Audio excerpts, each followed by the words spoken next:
Ladies and gentlemen, welcome back to Game 2 between Alliance and Navi. And whenever these two teams play, there's a little bit of magic in the air, kind of like you and me, right? A little bit. Yeah, Is this a lot of magic in the air. like longingly at each other? Yeah. Instead of, we should look at the draft, but we already are, okay. What I'm going with this is, so far Navi in this tournament, they're 5-0 in this LAN stage. Yes. That's an impressive stat in its own right.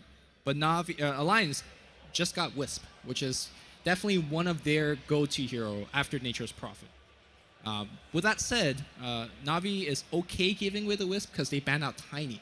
Yeah, I thought it was an interesting way of going about it.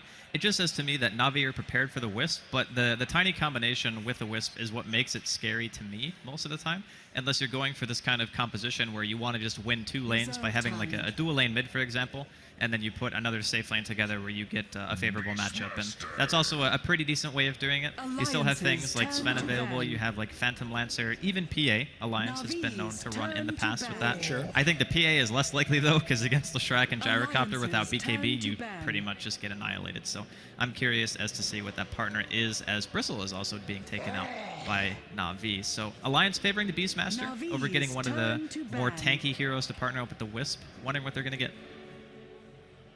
I'm not sure. I always believe behind the Tiny Wisp combo is the Wisp.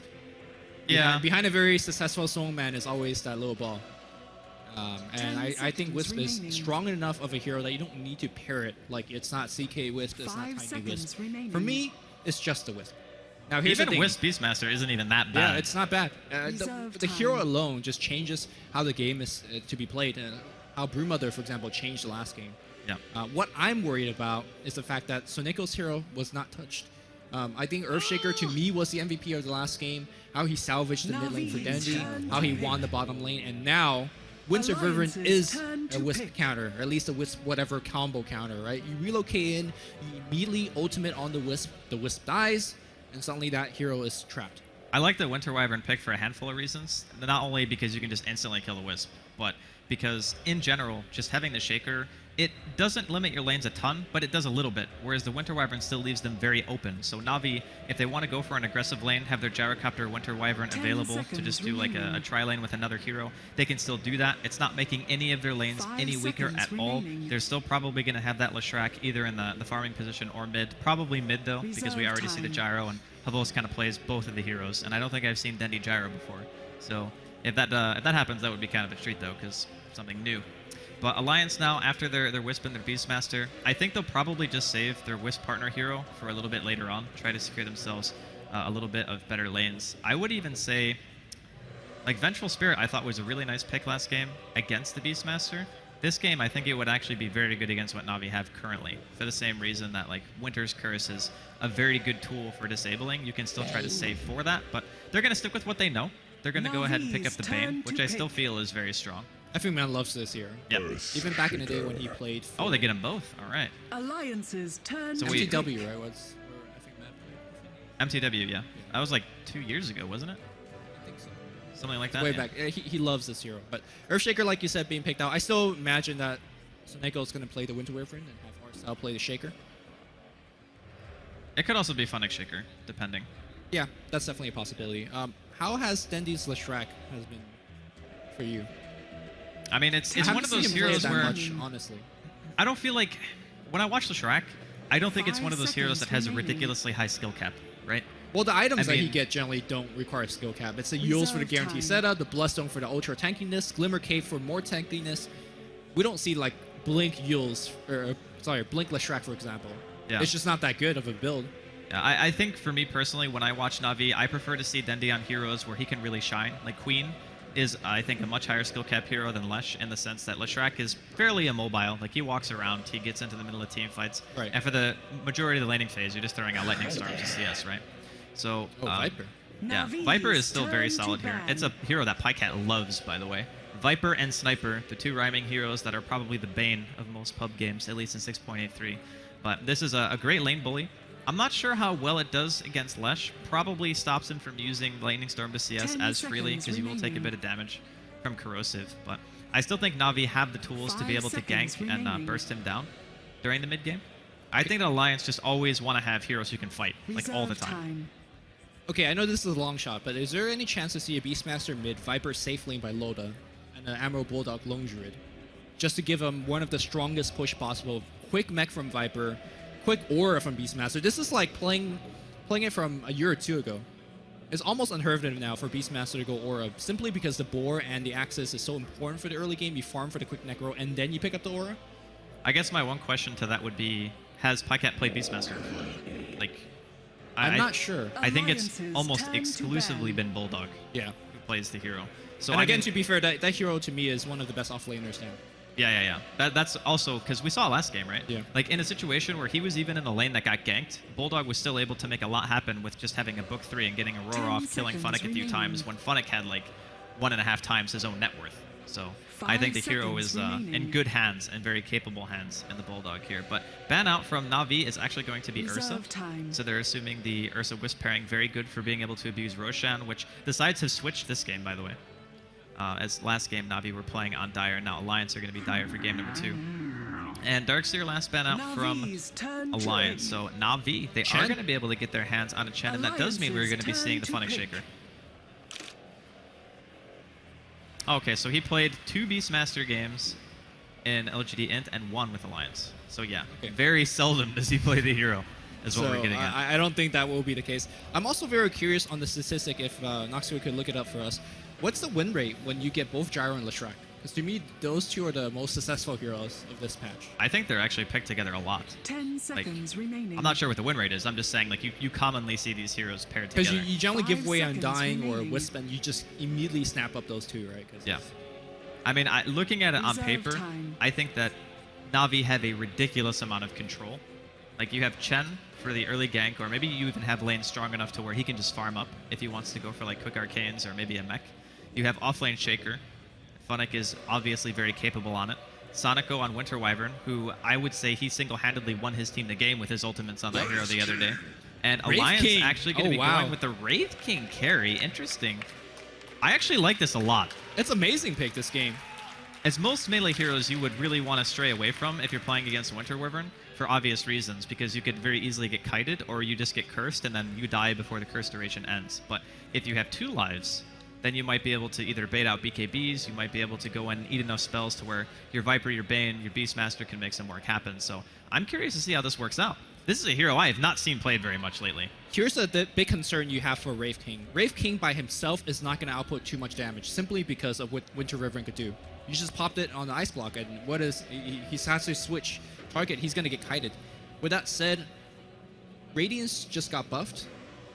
And Radiance late game on Wraith King is 10 actually one of seconds the most remaining. annoying things you could possibly deal with. He's very tanky, he's got 5 2 lives. seconds I'm not sure if remaining. he's going to get Radiance, but I think Radiance would be a little bit risky, at least as a first item. Not as the first item. I'm talking about third, fourth item. But that's really far down the road. Let's talk about the heroes Prepare for and the battle. players. Alliance on the side of Dire, effing mad on that Bane that he loves so much. Pycat sort of going on the off lane right now. No, it looks like they're just contesting the rune. He's playing the Viper. We have Loda playing the Wraith King. Ake on his famous Wisp. Last but not least, Emerald Bulldog playing Beastmaster for a second time. And honestly, he played it very well last game. Yeah, I'm curious to see what he can make happen this game, because it was a very good performance, even though they managed to not win that one. But Navi here, we have Funnick. We're going to be seeing on the Earthshaker. Next to him is going to be Dendi, handling Leshrac. We're going to have Vos playing Gyrocopter. We're going to have Artstyle playing on the Chen. And lastly, that leaves Sonico on one of his signature heroes again. It seems like his Shaker and his Winter Wyvern are just on a completely different level whenever I watch him play this. Are we going to get to a point where 30 those hero seconds gets to battle. targeted? Maybe not in the first phase, but It's hard to target a Winter Wyvern, though, that's true. because all of his abilities have pretty significant range. The one No, downfall... target as in target ban him. Oh, you mean ban out the Winter Wyvern. I think because of what happened in the first game and the Broodmother coming out as a 5th pick, the second phase bans are the only place where I would really justify doing respect ban to that hero. And they were they probably have PTSD over that Brood pick, right? So they're just saying, okay, we ban out the Brood in the second game The for sure. battle And they're probably not begins. thinking about it right now. It also depends on the performance this game. But I mean, this is like, their life is on the line in this series. If they Yes. lose this game, they're going to be dropping to the lower bracket. One of the very few times you see a support being allowed to pick up that bounty rune. Obviously, Wisp picking it up for that quick bottle, being delivered out. And so Neko's trying to snipe this. No, it looks like not. A very interesting spot for him to start the game at. I'm not sure what exactly he's looking for. okay. Well, he will see at the very least that there's going to be an aggressive tri lane coming out from the side of Alliance, and there is not really a whole heck of a lot an Earthshaker is going to be able to do against this. And assuming they control the lane, they should be able to keep Funnick low level for a fairly long time. Being completely zoned out of experience range. Meanwhile, Soneko does have the boots, and of course, Arctic Burn being a way to fly over the cliff if he wants to go on the Viper right now. Viper actually did not put his first point in Corrosive Skin, and he's eating a lot of extra lightning damage because of it. Well, I don't think the magic resistance itself is what matters at the first point, although it is technically, it is the most valuable point in terms of flat-out magic resistance. I think just having the capability of orb walking is pretty nice. Artstyle coming in with a side with the Chen, gets a stomp off onto Pycat. The stun's going to follow it up from Dendy. The Nightmare to save. Is it going to be enough to keep Pycat up? It will not. Dendy secures the first blood, and Chen also is able to take out Ake. So 2 very fast kills going the way of Navi. One of the best start that Navi could have hoped for, and that's going to be Dendy's bottle immediately. And whatever Viper could throw as harass is going to get shrugged off as a result. Also, with the offensive Chen, not only is he putting pressure on both the mid and top lane simultaneously, he is essentially securing the top rune because it's so dangerous for any support or Viper alone to go to check the top rune. So right now, I think Navi, in the past minute or so, has really secured their early game. Well, I think that one rotation was very good for them, but let's not forget what happened in game 1, right? Like, Alliance had an amazing start, and Navi managed to pull it back. That's definitely true. I think that this game, without the use of that kind of niche Broodmother pick, they might not be able to have that stranglehold on the game like they did for so long, just because of that Brood. Could be seeing a very, very back and forth game. On the bottom lane, how's that Earthshaker doing? That managed to actually get level 3, mostly thanks to the fact that Bane as well as the Wisp rotated to the other side, and he was able to get his key levels. Levels is not that important for Earthshaker. He really just wants the blink. It's pretty important. I mean, having extra levels into Aftershock is still very It's true, key. but it's not like, for example, Centaur getting 6, right? It's you really just want the gold, and gold is something that you won't get this game, at least not with the current setup. But looks like effing mad. That fissure was well off, and looks like he should be able to run away. Arctic Burn just coming off cooldown in a couple of seconds. I'm just saying, that wasn't a Sonico fissure. No. He would have found a way to block him with that somehow. I don't know how, but it would have happened. Sonico fissure. But that actually should have been a kill, which is a fair point to mention. Like, if you let somebody walk away like that, and you have 3 heroes kind of walking around in the jungle trying to commit to that, it's not great. So even though Funix managed to get some from his lane, he needs to be more on point with his physical usage. How's that top lane doing? Beastmaster actually being able to equalize on farm, but I think as Savos gets more levels, that flat cannon is gonna be more and more difficult for him to deal against. I think Bulldog picks up a bottle here, though. Yeah, he's got it in his inventory already, so if he wants to do bottle crowing and such, he can. Viper is not really the hero who abuses the crow too much, so if he wants to be able to sustain himself here, it shouldn't be too difficult. And they're even going to spot out Havos in this top lane. Could be looking at the first kill for the side of Alliance here in game number 2. Bulldog taking some damage from the Rocket Barrage, who just kited it out so far. Throws out a boar. Bulldog will get the last hit, and Alliance are on the board. Very good play by effing Matt. He saved his Nightmare just in case if any supports from Navi's side come in, then they would actually get 2 kills. Instead of just Nightmaring the Gyro, they would Nightmare the support. Well, not only that, but just in case the Gyro managed to get too far away. Like, you technically want to save your Nightmare for if the target gets too far to attack anymore, and you use it at like the last second. Or he also decides to TP out, because that was their only stun. So well played on multiple ends. Pycat actually recovers fairly decently, not on the CS chart because he's down behind by quite a bit, but at least on the level department. He's holding his own in the lane. That magic stick is going to help out in terms of the survival department as well. He's going to need a gank, though. Like, there's no way he just wins this lane from the start that he's had, and Sonico is going to spot out Mad here on the high ground. He's eating a couple of auto attacks from that Arctic Burn. Dendy, not enough mana to throw out another spell. Brain Sap to equalize the health for the time being. Throws out a Nightmare too to keep himself safe. Funnick with the fissure. Does that actually block? Oh my god, it actually does. He's not salving up. He was not going to live. No way. That was a very, very nice fissure from Funnick. Much better than the first one. Well, you're saying that Pycat needs a gank here, but it seems like every attempt that Alliance has rotated supports Sonico, and to a certain extent, Funnick is also always here. Well, I just meant he would need a gank if he wanted to really win the lane. Right, but I'm saying these ganks are helping him lose the lane further, because then he appreciates the free kills that he's getting. Yeah, that is very true. But we can also see that the farm isn't too bad from Alliance. The Wraith King and the Beastmaster are still farming pretty well. It's not as if it's a huge advantage for Navi in terms of who's farming what lane. And Viper is still recovering a little bit, so that time that Dendy spent chasing around, he does get a kill, but Pycat has managed to close the gap in terms of CS. So in the past, when we see Wraith King carries, it's generally a Blink Dagger first. Bottom lane. Yep, nice stun here and open it up, but here comes a Centaur. In fact, the Centaur is not going to hit the stun on Ake. He will go down to the Havos Gyrocopter. The Rocket's going to come down, call down being gotten at level 6 after that kill. Havos turns things around. Art Style's rotation so far have been on point. I don't know if it was just happenstance that the first one kind of went that way, but he walked right into the supports as they were ganking mid, and Pycat in a lot of trouble here. One more bottle charge from Dendy should be able to seal the kill, but not going to be able to pop it though because of that pesky level 3 Corrosive skin. So given how the game's going, is Blink... Actually, does level 3 Corrosive stop bottle? You need more than 20 damage, I want to say, to stop the bottle. So I actually don't think it does. Maybe it does. I don't know. I don't play against enough Viper. Who knows? Lucky man. Yeah. One of those heroes that nobody wants to play or play against. And things have kind of quieted down at least a little bit. There's a couple of kills here and there, but I think that Navi are the ones with the Chen. Like, they're controlling the lanes really well at this point, and Lightning Strike gonna hit onto Pycat. Arctic Burn doing some damage as well. Bulldog's here to throw out a couple of axes, but they're going to be able to take down Pycat anyway. The stun follow-up from Dendy, and now they want to try to kill Artstyle. He's very low at the moment. Gets put inside of the Cold Embrace, and we'll be fine. And I got to say, it seems like 2 games in a row, the last pick from Navi is just doing the most amount of work in the early game. Yeah, I mean, Chen is one of those heroes you want to pick once you have secured the lanes, and, or if those cores don't really need help. But so he can focus on jungling. But this game, he's primarily focusing on ganking, and it's working out. A big part of that gank was also Soneko having a double damage with his Arctic Burn. He was dishing out a ton of damage from a support standpoint. So right now, Gyro's farming well. Leshrack's farming extremely well. And Earthshaker, you know, he's getting his levels. He's gonna get Soul Ring as well. So I think Navi is very happy with how the game's going, and obviously the 6-1 is just icing on the cake. It seems like there have been a lot of kills, but we haven't really seen any towers dropping yet. The farm rates are still pretty consistent on both teams. The only thing that's a little bit worrisome is Pycat is getting held down a heck of a lot.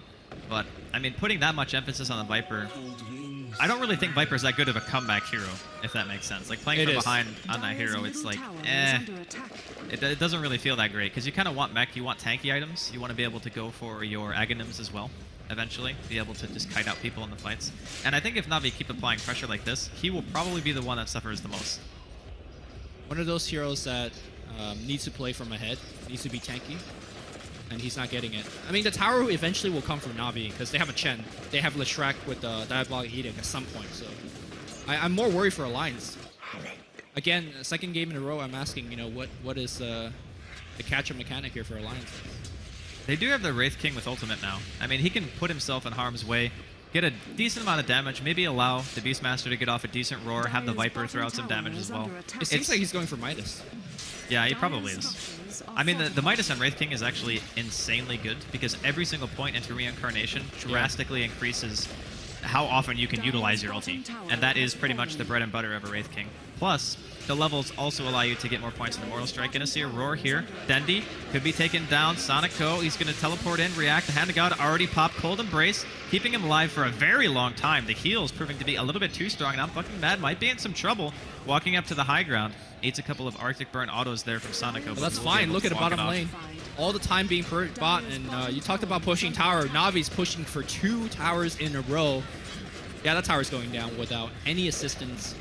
No back off. Midas is finished, but generally when you get Midas, actually getting Midas against a Chen is not too bad, but just the amount of pressure they're facing against, I'm not sure if this Midas will pay for itself.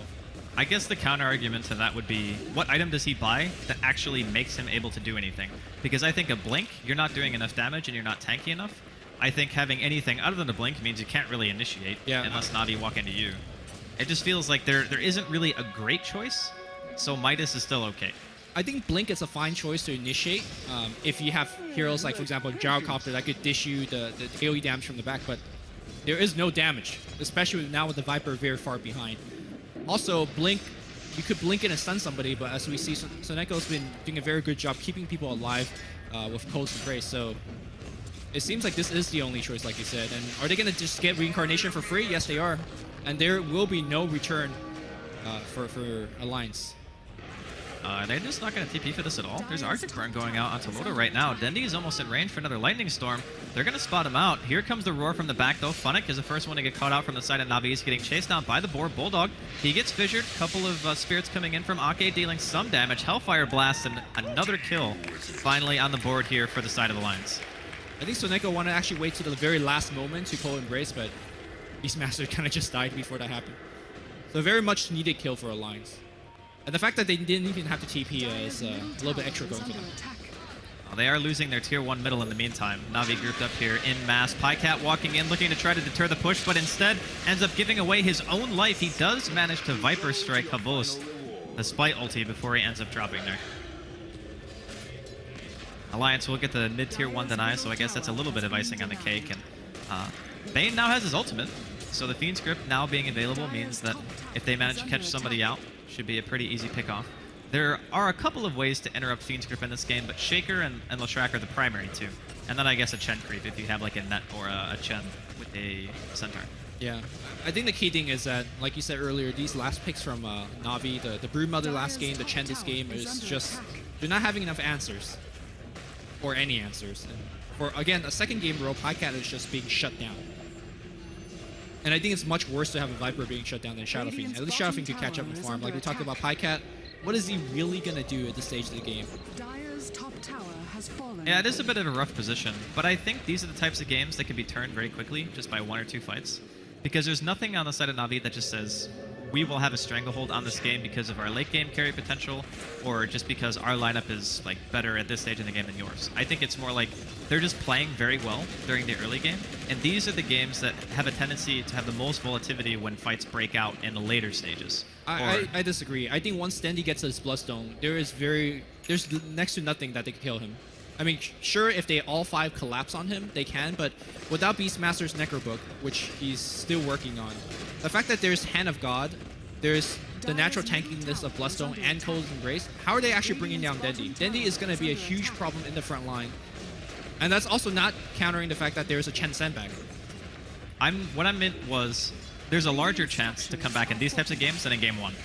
Because in Game 1, you kind of had a little bit of an outdraft going the way of Navi. This game, I feel like a lot of it is play. And if they try to go high ground from Navi right now, as they are, and they aren't successful, it could be a very big turn for Alliance. All right, we'll see if Alliance could make that hold. They definitely have to, as this Raxu will give so much gold to Navi, and not to mention the pressure they constantly have to deal with for the next, I don't know however long this game goes. They're feeling very confident moving high ground so early into the game. If they commit like this, it could very easily be one of the shorter games we've seen so far in the LAN finals of DreamLeague Season 3. Yep. And it's a good time to commit, considering that there is no call down. He's going to hit on everybody. Oh my god. And that was just melts. Thankfully, the respawn time is pretty low, but how is Alliance defending this push? They have a Radiance on a Wraith King. He doesn't have Reincarnation either. Yeah, this is looking a little bit more grim, but it's only level 1 Diabolic Edict. They're going to be using the Cold Embrace to keep Havost up for the time being. Is that a Dire Ward? Alliance is giving up this tower. This is like the, oh my god, our Raxus, or our tower is going to go down for sure ward. Now it looks like Navi are actually going to take the safer route and maybe just go for the tier 2 in the top lane, which I think is a good play. The thing about their gyro build is, we just saw the little statistic there, that not many gyros go for Sage first, but they don't really have a frontline hero on their team, if you look at it. I mean, the Shaker, you don't really want to be in the front. I guess the Chen creeps can. Yeah, well, that's what I mean. Like, there's no actual hero who absorbs damage. So going for the Sage and the Treads makes Havost that frontline hero that they desperately needed, because Dendi does not want to be that guy just yet, even though he is closing in on his Bloodstone. So despite the fact that Navi did a siege for a bit, nobody actually lost any hero, apart from the Wisp dying. So I think it's still somewhat Navi favored. Right now, Alliance looking for a pick that would not find, because Navi understands they're so strong 5-manning, and there is nothing Alliance could do about it. So why split up? Yeah, the splitting idea, I'm definitely on the same page as you. It's just, there's no reason actually to go anywhere else than to just continue applying this pressure, get the most map control that you can, because this is the last Outer 2 tower that they have. Yep. Like, after this, it's just full dark map for Alliance. They're going to get a little bit of farm in the bottom lane in trade, I guess, but not really what they're going to be looking for. Funnick also closing in on his own Blink Dagger, went for the last hit there on that tower, but didn't manage to get it. All right, Wraith King's got 2,500 gold. Is there anything he could pick up right now to help out a lot? I think Armlet is maybe the best bang for your buck. Then you wouldn't have buyback. So it's kind of saying... I think if you buy back now, you probably just lose the game. Yeah, but that's kind of where they're at right now. It's like you buy an item or you have buyback. Those are your choices. And having the armlet could be enough to like go frontline and get a like maybe 1 or 2 lucky crits, maybe take a hero down. But then you also have to worry about the Cold Embrace. Oh, Cold Embrace just got expended by a Centaur, but this Tornado is doing quite a bit of the work. So is the Splinter Blast. Everybody's at half HP thanks to that Tornado. Look and at the lightning. They spam. can't defend this. They're going to lose the tier 3 tower. There is no glyph in sight. What are they going to do? I gotta say, this Chen has actually been like phenomenal for me. Get a Effing CF mad? stun, follow up here, onto the Jeez. Bane, just dies immediately. Winter's Curse being thrown out onto Loda, will pop his reincarnation, gets the urn popped on him as well. He's still being kept alive though for the time being. The reincarnation slow on 4 members of Navi. Funnick gets roared before he's able to throw out the Echo Slam, the Chen heal, and the Cold Embrace, keeping Dendi alive. One more fissure coming out from Funnick, and that'll force the rest of Alliance back in. Okay, this is looking really grim right now for Alliance. Do they have enough damage to kill anyone? No, they don't. Call down though. However, we'll dish out the damage for the side of Navi. They melt the Wraith King, and Emerald Bulldog's going to get clipped by the lightning. Looks like that's going to be 1 Rex, and I don't think Navi's stopping with 3 heroes dead. They have so much sustain. I mean, from the beginning of this game, it looked like Navi was doing pretty well. But to see a game end in 17 minutes, I haven't seen it here. Like, this is the first time that I've seen a performance so dominant that they were going high ground successfully at this stage in the game. I think some other teams would have just said, you know what, we have the big advantage. Let's drag the game out. Let's get our farm on Gyro. Let's get the Bloodstone and Dendi. They don't need it. Point booster, Lesh. Let's push. They'll back out now, giving credit to Alliance. And honestly, they have a lot more time because I believe it was a level 1 reincarnation when Wraith King died. Yeah, it was. So he's still working with, what, the next 3 minutes not having reincarnation. He's still sitting at 2,500 gold, pondering what item he could get. And like we talked about earlier, there is honestly very little items he can get that will make this situation better. I really do feel like a lot of this game goes just back to like the very first rotations when Artstyle went mid, managed to get 2 kills, and they killed Pycat off that. Like every time Artstyle went anywhere, it was just immediate success with the Chen. And when you have those types of games, it's actually very hard to fail. Like if you get like 1 or 2 really good early kills, then you just go back to farming. You've won your lane for mid pretty much just straight up from the level 1 rotation.